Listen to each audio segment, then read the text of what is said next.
नमस्कार, the Naveen Purohit show में आपका स्वागत है। मैं हूं आपके साथ नवीन पुरोहित और आज हमारे साथ चर्चा करने के लिए मौजूद हैं भारतीय जनता पार्टी के वरिष्ठ नेता, मध्य प्रदेश भारतीय जनता पार्टी के प्रभारी मुरलीधर राव जी। मुरलीधर जी, आपका इंडी 24 में बहुत बहुत स्वागत है।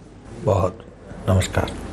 अगर मैं सर शुरुआत आपके नाम से करूं तो ये जो नाम है, ये जो चरित्र है भगवान कृष्ण का, वो ऐसा चरित्र है कि ना वो अस्त्र उठाएंगे, ना बहुत फ्रंट में आएंगे, लेकिन पूरी भूमिकाएं वही बुनते हैं। तो क्या मध्य प्रदेश में मुरलीधर जी की भूमिका वैसी ही रहने वाली है? वैसे मैं सच में आपने जो उपमान या उदाहरण जो दिया है बिल्कुल बड़े सुंदर और अर्थपूर्ण और मेरे भूमिका के लिए बहुत ही प्रासंगिक। तो मैं कोई इसमें सच में जो युद्ध होने वाला है उस युद्ध में मैं कोई सामने से लड़ने वाला और यहाँ मेरे नाम से वोट लेना ऐसा व्यक्ति नहीं हूँ। मैं पार्टी को और हमारे नेतृत्व को इस लड़ाई में जीतने के लिए जो करना है और संगठन की दृष्टि से उसकी सारी तैयारियों की दृष्टि से प्रभारी के नाते मैं हूँ, तो मेरी भूमिका वही है। जी, जैसा भारतीय जनता पार्टी अब चूंकि इस बार जब रण में जाएगी तो ये बिल्कुल पहले जैसी स्थितियां नहीं है। पहली बार ऐसा है कि रामा दल में या भारतीय जनता पार्टी में कांग्रेस के बहुत सारे लोग हैं। तो कांग्रेस ये कह रही है कि जो कलह है, जो तनाव है, जो द्वंद्व है, अब कांग्रेस में नहीं है। ये भारतीय जनता पार्टी को इसको फेस करना पड़ेगा, उनको सामना करना पड़ेगा। तो अब चूंकि आपके पास प्रभार है, तो क्या इसका कोई भार आपके ऊपर आया है अभी तक? कांग्रेस द्वंद्व विहीन पार्टी हो गया जो कहता है वो तो कांग्रेस की डीएनए नहीं जानता है। कांग्रेस कहीं भी रहेगी तो उसमें द्वंद्व और कई प्रकार की चीज़ें रहेंगे, अंतर कलह और एक प्रकार से ये जो मनमुटाव, ये कांग्रेस की एक संगठनात्मक चरित्र है। अब भाजपा की जब मैं बात कहता हूँ, आए कोई भी कहीं से भी आए, तो गंगा जी में आने के बाद फिर उसका नाम गंगा ही है और उसका स्वरूप भी गंगा है और उसका स्वभाव भी गंगा है।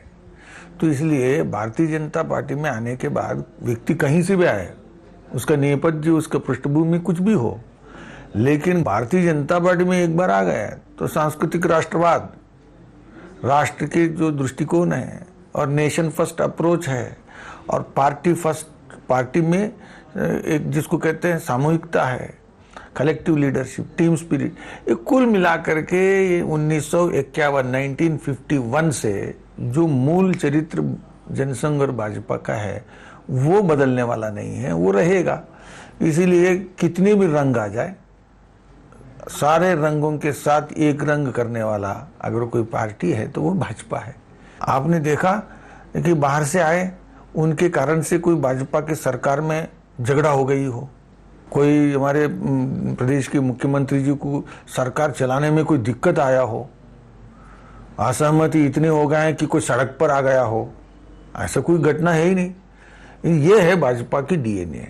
जब भारतीय जनता पार्टी के लश्कर में लोग जुड़ते हैं तो आप उन्हें भारतीय जनता पार्टी के रीति नीति सिद्धांतों से प्रभावित होकर आना बताते हैं, और बाकी विपक्षी दल जो है वो कहते हैं कि जोड़ तोड़ की राजनीति भारतीय जनता पार्टी कर रही है, भारतीय जनता पार्टी में कुछ है नहीं तो तोड़ फोड़ करती है, राजनीति की एक नई व्यवस्था का सूत्रपात किया है।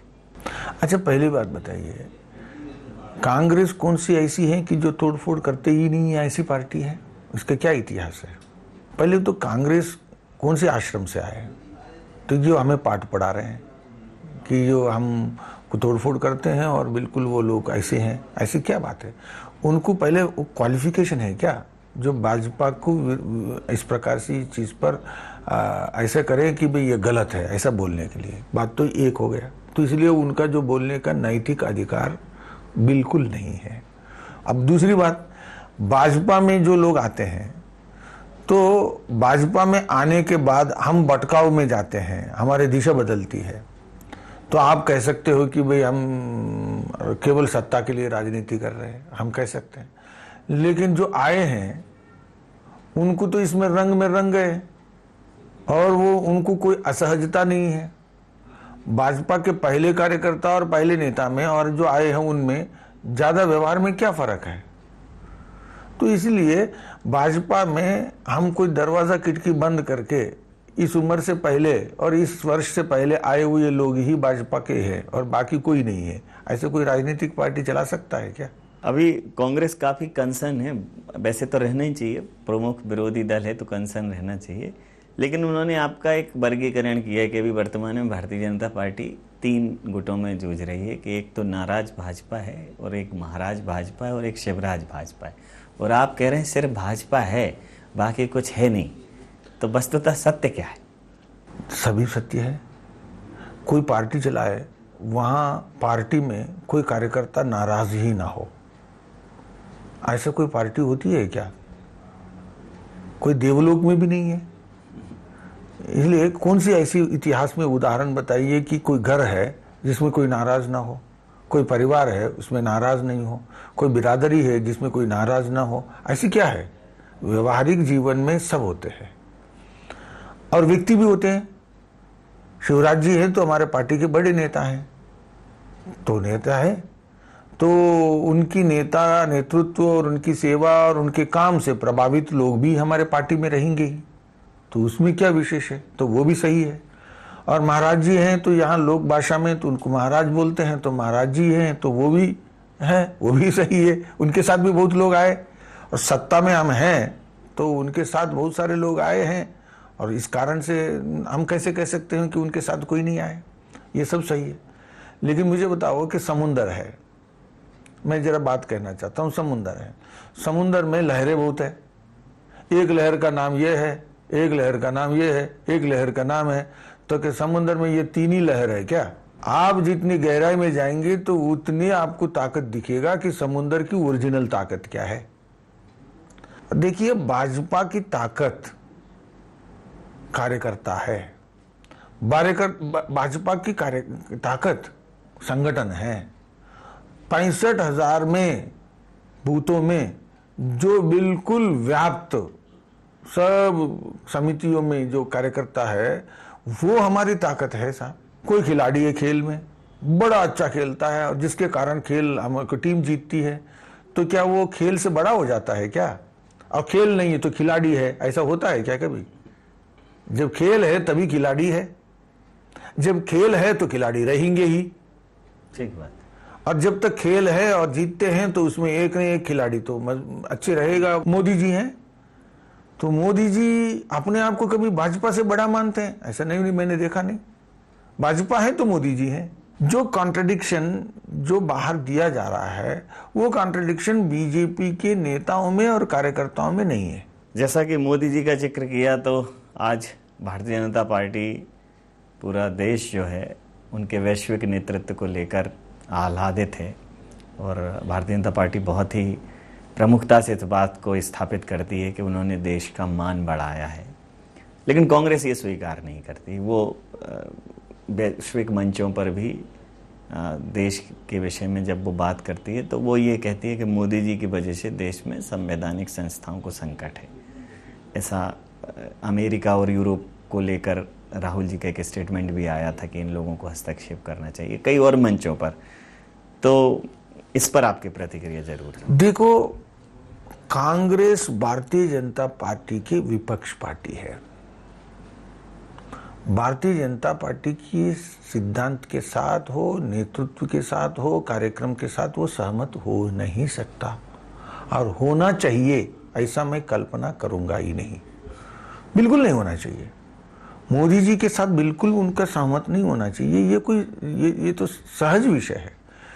लेकिन मर्यादाओं का उल्लंघन करते हैं, वो बहुत गलत है। विपक्ष में क्या कांग्रेस बड़ी लंबे समय से रही है क्या? हम नहीं जानते हैं। भारतीय जनता पार्टी देश के राजनीतिक इतिहास में सबसे लंबे समय तक विपक्ष की पार्टी के नाते रही है, और विपक्ष के नेता कैसा होना चाहिए इसका उदाहरण प्रस्तुत करने वाला अगर कोई नेता है तो वो भारतीय जनता पार्टी की ओर से है। तो ऐसे में हमने भी रहे, हम भी तो विपक्ष में रहे। हमने अमेरिका में जाकर, यूरोप में जाकर, चीन में जाकर, कहीं और जाकर के देश के नेतृत्व का मर्यादाओं का उल्लंघन नहीं किया है। पार्लियामेंट में बोलते हैं विरोध में, बिल्कुल बोलना चाहिए। असेंबली में बोलते हैं, बिल्कुल बोलना चाहिए। लोकतंत्र की दृष्टि से बाजार में लड़ना चाहिए, लड़ना ही चाहिए, और उससे लोकतंत्र की सेवा होती है और हमें भी लाभ होता है। किंतु कांग्रेस जो प्रस्तुत कर रही है वो बिल्कुल कहीं भारत के इतिहास में ऐसे उदाहरण नहीं है। और वो पाकिस्तान को कभी मजबूत करती है, कभी भारत विरोधी ताकतों को मजबूत करते हैं और उनके तर्कों को मजबूत करते हैं। वो देश के हित में नहीं है। अब दूसरा विषय, संविधान खतरे में है। संविधान खतरे में है तो सुप्रीम कोर्ट को पता ही नहीं चल रहा है, और संविधान को खतरे में है तो देश के वोटर को बिल्कुल पता नहीं चल रहा है। बार बार देश के वोटर संविधान के समर्थन में वोट डाल रहा है और मोदी जी को जिता रहे हैं। तो खतरा किसके लिए है? खतरा आपके घर के लिए है, खतरा आपके खानदान के लिए है, खतरा आपके नेतृत्व के लिए है। आप उसको देश के साथ जोड़ रहे हो। देश सुरक्षित है और देश के कारण ही हम भी है। भाजपा कैसे है? प्रदेश में और केंद्र में हम सत्ता में हैं तो देश की जनता के जनादेश के कारण तो है, उनके आशीर्वाद के कारण से है। हमने जितने काम किए हैं वो सारे काम जन आशीर्वाद के कारण से कर पाए।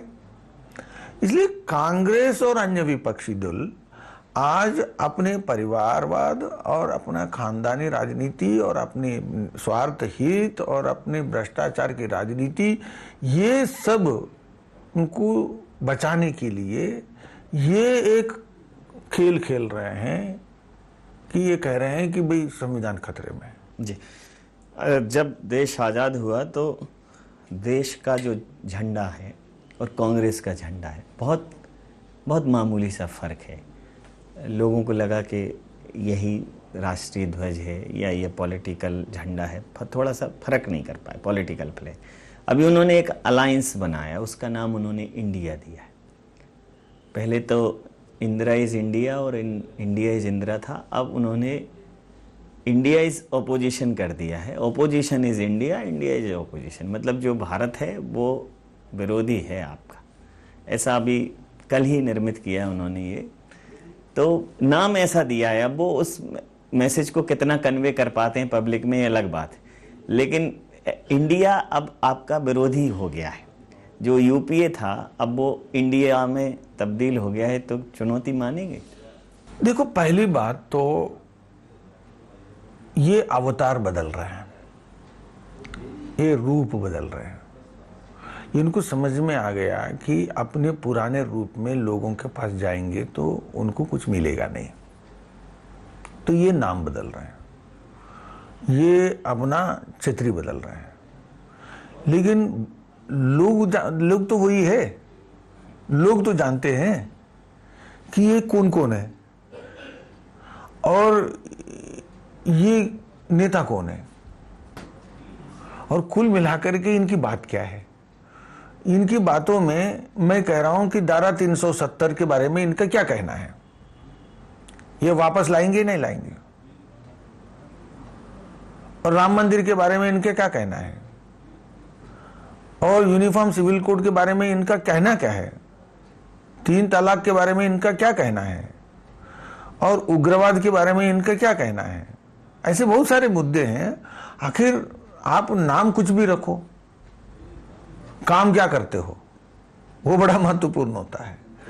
तो महत्वपूर्ण है कि इस कुनबे का जो अभी जन्म ले रहा है और वो जन्म लेते लेते उसका प्रकृति स्वभाव क्या है, ये जनता देख रही है।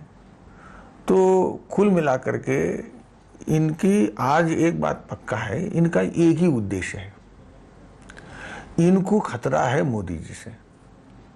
इन प्रकार अभी इनका क्या है, ये जो चाहे वो पटना में बैठते हैं, बेंगलुरु में बैठते हैं, मुंबई में बैठते हैं, इनका एक ही लक्ष्य है कि मोदी जी को हराओ।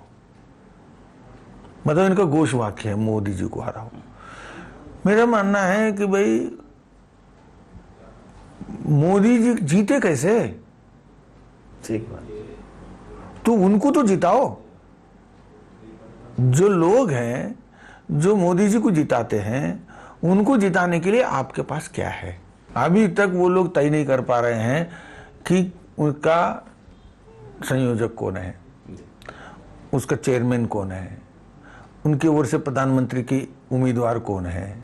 कुछ नहीं है, सब बिल्कुल मास्क है। कोरोना के जो मास्क है वैसे मास्क है। तो इसलिए देश की जनता बिल्कुल जानती है इस विषय में कि ये कोई आने वाले दिनों में देश के सामने कोई उज्जवल भविष्य की कामना करते हुए इंडिया को या भारत को कि एक सर्वशक्तिमान राष्ट्र के नाते स्थापित करने के लिए उनका कोई बिल्कुल डेवलपमेंट एजेंडा है, ऐसा कुछ नहीं है। एक और महत्वपूर्ण प्रश्न राष्ट्रीय परिदृश्य में रहेगा, उसके बाद मैं वापस प्रदेश की बात करूंगा।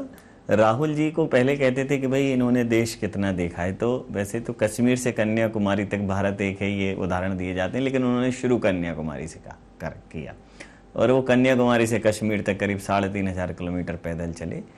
भारत जोड़ो उन्होंने यात्रा निकाली। अंतस में उन्होंने महसूस किया होगा कि कहीं भारत टूट रहा है, यात्रा निकाली, उससे उनको पहचान मिली, लेकिन उसका नाम उन्होंने भारत जोड़ो यात्रा दिया। उस यात्रा के परिप्रेक्ष्य में आपकी एक टिप्पणी तो चाहूंगा। नहीं, देखो एक बात ध्यान रखिए, भारत जोड़ो उस यात्रा का नाम है और इस देश में कोई भी यात्रा करता है तो उसकी व्यक्तिगत अनुभव के लिए कुछ अच्छा ही होता है, होना चाहिए। अब इनके लिए कितना समझ और अनुभव इसमें बढ़ोतरी हुई है ये तो भविष्य बताएगा। मैं अभी कुछ कहने के लिए मेरे पास अभी सामने कोई ऐसी उदाहरण नहीं है, लेकिन मेरा कहना है कि नितांत द्वेष लेकर के आप यात्रा करोगे तो कोई फायदा नहीं है, और वो भी किसी व्यक्ति के प्रति द्वेष और किसी विचारधारा के प्रति द्वेष। कि कुल मिलाकर के देश बनाना है तो देश के अंदर लंबे समय से एक लोकतांत्रिक पद्धति में एक राजनीतिक धारा चल रही है, और वो काम करते करते करते करते इतने दिनों के बाद जन समर्थन प्राप्त किया है और जनादेश प्राप्त किया है, उसको आप उसके प्रति इतना द्वेष है आपको, और ये आपको देश की नेता कभी नहीं बनाएगा। इस प्रकार के लोकतंत्र को आप बिल्कुल आप अगर स्वीकार करते हो तो आपके प्रत्यर्थी, आपके विरोधी, उसको राजनीतिक विरोधी है, वो देश की विरोधी नहीं है। बिल्कुल। इसलिए पहली बात कांग्रेस की नेताओं को ये स्वीकार करना होगा। भाजपा के साथ आपको कोई समझौता करने की जरूरत नहीं है, लेकिन भाजपा को देश विरोधी कहना तो ये क्या देश के लोगों का अपमान है, क्योंकि देश के लोग ही तय कर रहे हैं कि कौन शासन करे। अब वो कर्नाटक इफेक्ट से बहुत ही जो है इम्प्रेस हैं और कह रहे हैं कि कर्नाटका में देखिए, कर्नाटका में कुछ नहीं चला और कर्नाटका मॉडल अब दिखेगा आपको मध्य प्रदेश, छत्तीसगढ़, राजस्थान आगे आने वाले चुनाव में। आपको लगता है कि कर्नाटक का इफेक्ट यहाँ हो सकता है? देखो ये माइंड गेम है, ये कांग्रेस जो है ना नितांत उसके की उनकी पॉजिटिव उसमें एक माइंड गेम खेल रही है, क्योंकि मध्य प्रदेश में कर्नाटक के क्या संबंध है। पहले 3 साल आप विपक्ष के नाते, आपके पास विपक्ष के नाते काम करने का जो मौका मिला असेंबली में और असेंबली के बाहर, सड़कों पर और गांवों में, शहरों में, आपने विपक्षी दल के नाते क्या किया। लोकतंत्र में विपक्षी दल का काम है कि लोगों की बातों को बोलना, लड़ना। और कितने बार आप कमलनाथ जी ने कौन सी जेल में गए, कौन सी पुलिस स्टेशन में गए, कौन सी विरोध प्रदर्शन किया, कहां क्या किया है। देखो मध्य प्रदेश में भाजपा सत्ता में है तो ये माइंड गेम खेल रहे हैं कि अब लंबे समय से इसलिए हारेंगे और हम जीतेंगे। ये केवल माइंड गेम है जिसमें धरती से कोई संबंध नहीं है। और कर्नाटक में हार जो भी कारण होंगे, मध्य प्रदेश में कांग्रेस जीतने के लिए जो तर्क चाहिए, जो कारण चाहिए, जो आधार चाहिए, वो बिल्कुल किसी भी दृष्टि से, मुद्दों की दृष्टि से, पार्टी के मजबूती की दृष्टि से, नेतृत्व की दृष्टि से आप देखेंगे तो मध्य प्रदेश भाजपा के अनुकूल अभी भी उसी तरीके से है। जी, अगर मैं सांगठनिक संरचना की बात करूं तो आपने बहुत ही मतलब अणु तत्व, परमाणु तत्व के तरह काम किया है, खासकर बूथ पे, जैसे बूथ का डिजिटलाइजेशन और बूथ पे त्रिदेव, तमाम संरचनाएं आपने डेवलप की। और जो डिजिटल बूथों की बात की तो मध्य प्रदेश, अगर पूरे राष्ट्रीय परिदृश्य में बात करें तो मध्य प्रदेश की एक अच्छी खासी उपस्थिति है। स्वयं प्रधानमंत्री जी आए, उन्होंने बूथ के कार्यकर्ताओं को संबोधित किया। तो मतलब इतनी छोटी इकाई और सर्वश्रेष्ठ नेतृत्व, सर्वोच्च नेतृत्व और सबसे छोटी इकाई के बीच में एक समन्वय बैठे, एक तालमेल बैठे और उसको इतना इम्पोर्टेंस मिले, ये आया कहाँ से जेहन? देखिए, पार्टी में ये कोई नया विषय नहीं है। हमारे पार्टी मूलतः कार्यकर्ताओं की पार्टी है और हमारी पार्टी सिद्धांत पर चलने वाली पार्टी है। ये दोनों हम छोड़ दें तो पार्टी नहीं रहेगी। ये बिल्कुल, आप थोड़ा पैच वर्क कर सकते हैं, लेकिन ये दो आत्मतत्व हैं, सिद्धांत और कार्यकर्ता। हम मध्य प्रदेश में हमेशा संगठन मजबूत रही है, किंतु एक नए युग है और एक नए समय आया है। उस समय में टेक्नोलॉजी का उपयोग करना है। और टेक्नोलॉजी में क्या है, आज यहाँ बैठ करके भी आप बिल्कुल इस टेक्नोलॉजी की कसौटी पर वो क्या है ये आप कस के देख सकते हो। तो हमने 65,000 बूथ्स में सब बूथ की जो कमेटी है, क्योंकि पार्टी की बूथ कमेटी होना चाहिए, ये मूल सिद्धांत है। जैसे हमारा नेशनल यूनिट है, जैसा स्टेट यूनिट है, जैसे डिस्ट्रिक्ट यूनिट है, जैसे मंडल यूनिट है, तो उसके बाद बूथ यूनिट है। और एक बूथ अपने आप में महत्वपूर्ण है, क्योंकि 1000 वोटों का क्षेत्र मिनिमम, न्यूनतम 1000-1200 का रहता है। तो 1000-1200 का मतलब है 250 घर। 250 घर संभालने के लिए एक यूनिट है। तो इस सबको लगातार काम करने के लिए हमने इसकी रचना को मजबूत किया और लगातार उसकी एंगेजमेंट, जिसको कहते हैं कार्यक्रम, और ये सब चीजें गत 3 वर्षों में लगातार बढ़ाते हुए गए। तो आज इस कारण से मध्य प्रदेश में जिसको कहते हैं संगठन, निचले स्तर पर, जिसको ग्रास रूट लेवल पर जबरदस्त, जीवंत और मजबूत इकाई है। लाभार्थियों के साथ भी वो संपर्क करेगी और हमारा वोटरों के साथ भी संपर्क करेगी। तो इस प्रकार से किया है। और इसका एक ही है कि इसके लिए हमने जो काम किए हैं, प्रवास भी इसके लिए किया, प्रशिक्षण भी इसके लिए किया, टेक्नोलॉजी का उपयोग भी इसके लिए किया। तो इसके कारण से आज मैं कह सकता हूं कि एंड रिजल्ट आज पूरे देश में बहुत सारे चुनौतियों के बाद भी संगठन बूथ लेवल पर मजबूत है। जी, अगर मैं मध्य प्रदेश की चुनावी संरचना की बात करूं तो केंद्र से 3 प्रभारी यहाँ बनाए गए हैं और केंद्रीय नेतृत्व के साथ एक अच्छा खासा तालमेल प्रादेशिक नेतृत्व का रहेगा। आप स्वयं, आपके पास प्रभार है तो उस तालमेल की बहुत बड़ी जवाबदेही आपके पास होगी। इसको लेकर कांग्रेस का कहना यह है कि प्रादेशिक नेतृत्व पे भरोसा नहीं है तो टेक ओवर कर लिया है, कैप्चर कर लिया है, अंडर कंट्रोल कर लिया है, प्रदेश के संगठन पर भरोसा नहीं है केंद्रीय नेतृत्व को। इस प्रकार की बात कांग्रेस कह रही है। वर्तमान में जो राजनीतिक फेरबदल हुए हैं, सांगठनिक फेरबदल हुए हैं, मैं बोल रहा हूँ कांग्रेस की समस्या है, उसको और कुछ काम नहीं है, माइंड गेम खेलना है।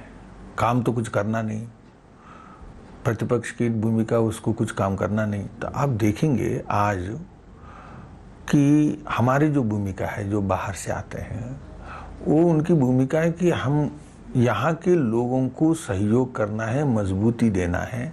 नेता तो यहीं के हैं और हमारे सरकार के जो किए हुए कामों के आधार पर हम वोट मांगने वाले हैं।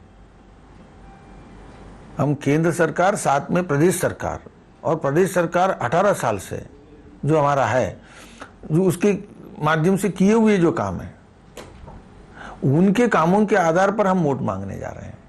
तो इसलिए और हमारे नेता वही रहेंगे, और उसमें हमारे पास कोई, जिसको कहते हैं कि हम अपोलोजेटिक नहीं है, हम गर्व से हमारे नेतृत्व को छाती बिल्कुल थान करके हम जनता के पास ले जाने का ट्रैक रिकॉर्ड है हमारे पास। मध्य प्रदेश में इतिहास में मैं बताता हूं, इससे बढ़िया कभी ऐसा नहीं रहा कि विकास की जो एक प्रकार से जो दौर है, आप सड़क देखिए, मध्य प्रदेश में कांग्रेस सड़क दिखा नहीं सकती है। बिजली और बिजली की व्यवस्था, सिंचाई की पानी और पीने की पानी और स्वास्थ्य के लिए जो व्यवस्था और शिक्षा के विस्तार के लिए जो व्यवस्था, अब देखेंगे तो एक एक कोई किसी भी चीज पर हम चुनौती देने के लिए तैयार हैं कि आ जाए कोई भी चौराहे पर, कि कांग्रेस की ट्रैक रिकॉर्ड और भाजपा के ट्रैक रिकॉर्ड, ये सब हमारा भाजपा की प्रदेश नेतृत्व ने किया। ठीक है, तो इसलिए हम बिल्कुल तैयार हैं जी। लेकिन वो गारंटी दे रहे हैं, वो 5 गारंटियां दे रहे हैं सर। अब सर जब मौका मिला तो कुछ नहीं किया, पहले भी नहीं दिया, खड्डे का सड़क दिया। पहले राजा साहब जहां जाएंगे ब्रांड एम्बेसडर है खड्डे का सड़क का। और हमारा जो नेता है आज कांग्रेस के, 15 महीने का जो मौका मिला तो कि वो बदले की भावना छोड़कर तो कोई विकास तो किया ही नहीं, कुछ किया ही नहीं। जो आदमी 15 महीने की जो मौका मिला उसमें नहीं किया, अब 5 साल देंगे तो और करेगा। और दूसरा, वो 15 महीने चला नहीं पाए, ठीक है, सरकार नहीं चला सकते, वो ना पार्टी चला सकते हैं ना सरकार चला सकते। अंतिम प्रश्न कि कहां देख रहे हैं भारतीय जनता पार्टी को 2023-24? एक बात मैं बताऊं कि हम असेंबली में रिकॉर्ड बनाएंगे, जो आज तक हमने जो जीता है पहले उससे ज्यादा सीट, अधिकतम सीट। इसलिए हमने 200 पार जो कहा वो तो केवल नारे के लिए नहीं कहा, तो लेकिन मैं डंके की चोट पर कह रहा हूं कि पक्का हम रिकॉर्ड बनाएंगे, भाजपा की पहले इतिहास को, पहले रिकॉर्ड को ब्रेक कर देंगे। और दूसरा, पार्लियामेंट में जो एक सीट गया जो 2024 में, हम वो सीट जीतेंगे कि वो पूरा सीट यानी कि ब्लैंक कांग्रेस को हम एक बड़ा अंडा दे देंगे। तो किसी भी राजनीतिक परिदृश्य में सबसे ज्यादा अगर महत्वपूर्ण कुछ है तो वो है कार्यकर्ता और फिर है पार्टी का सिद्धांत। यह है भारतीय जनता पार्टी के जो आधार स्तंभ है। तो कुछ यूं कहा है मुरलीधर जी ने कि पार्टी शोर है केवल कार्यकर्ताओं से लगी लगन के पहले, एक दल शोर मात्र है कार्यकर्ताओं से लगी लगन के पहले, जैसे पत्थर भर होती है हर प्रतिमा पूजन के पहले, जैसे कांच रहता है कांच सदा दर्पण के पहले, जैसे सिर्फ बांस का टुकड़ा बंसी है वादन के पहले। अगर कार्यकर्ता नहीं है, अगर पार्टी में सिद्धांत नहीं है, तो फिर एक जड़ता है, वो सिर्फ एक भीड़ है। और कांग्रेस कमोबेश ऐसी है और भारतीय जनता पार्टी इस भाव के साथ आगे बढ़ रही। सर, तमाम सारे पहलुओं पर आपको समझने का अवसर मिला और मुझे लगता है कि 23 की इस महाभारत में जिस भूमिका में आप हैं, उस भूमिका को बहुत सहज भाव से निभाते हुए पार्टी के लिए एक नया इतिहास रचेंगे, ऐसी हमारी शुभकामनाएं। आपका बहुत धन्यवाद। बहुत बहुत धन्यवाद।